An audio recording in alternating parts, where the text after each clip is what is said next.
কিন্তু ব্যবহার করতে পারতেছি না। ফেসবুকে ঢুকলে এটা শুধু ঘরে লোড নেয় না বা আমরা চালাইতে পারতেছি না। তো এখন তোমরা কিভাবে ফেসবুকটা চালাইবা সেই সিস্টেমটাই দেখাচ্ছি। তো তোমাদের ফেসবুক চালানোর জন্য প্রথমে তোমাদের একটা অ্যাপ্লিকেশন ইনস্টল করতে হবে। অ্যাপ্লিকেশনের জন্য তোমরা চলে যাবা গুগল প্লে স্টোরে। প্লে স্টোরে আসার পরে চলে যাবা সার্চ অপশনে। আসার পরে তোমরা এখানে সার্চ করবা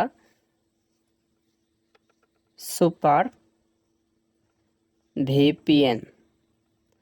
সুপার ভিপিএন লিখে সার্চ করার সাথে সাথে প্রথমে তোমাদের সামনে সুপার ভিপিএন এই অ্যাপসটা চলে আসবে। অ্যাপসটাকে জাস্ট ইনস্টল করে নিবা। তো অ্যাপসটাকে ইনস্টল করার পরে অ্যাপসটাকে জাস্ট ওপেন করে নিবা। তো এখান থেকে কন্টিনিউতে ক্লিক করে দিব। কন্টিনিউতে ক্লিক করে দেওয়ার পরে তোমাদের হোম পেজটা এরকম আসবে। এখান থেকে অ্যালাউ করে দেব।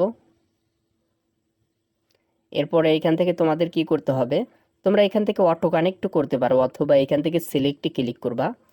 ক্লিক করার পরে এইখান থেকে এই যে ইউএস, এখান থেকে ইউএস এটাকে সিলেক্ট করবা। ঠিক আছে, এটা সব থেকে ভালো চলে। ইউএস সিলেক্ট করে এখান থেকে জাস্ট কানেক্টে ক্লিক করে দিব। কানেক্টে ক্লিক করে ওকে করে দিব। ওকে, কানেক্ট হয়ে গেছে। এখন জাস্ট এখান থেকে বের হয়ে আসব এবং আবার চলে যাব আমাদের ফেসবুক অ্যাপসের ভেতর। তো এভাবে কিন্তু তোমরা ফেসবুকটা চালাইতে পারো। দেখো আমাদের ফেসবুক স্মুথলি চলতেছে, সব কিছু ওকে। তো এভাবে কিন্তু তোমরা এখন ফেসবুকটা চালাতে পারো যতদিন না বাংলাদেশের ডাটা সার্ভারটা ঠিক হচ্ছে, ততদিন তোমরা সুপার ভিপিএন থেকে ইউএসএ সিলেক্ট করে কানেক্ট করে তোমরা এখান থেকে চালাতে পারো। তো ধন্যবাদ আজকের ভিডিওটা সম্পূর্ণ দেখার জন্য।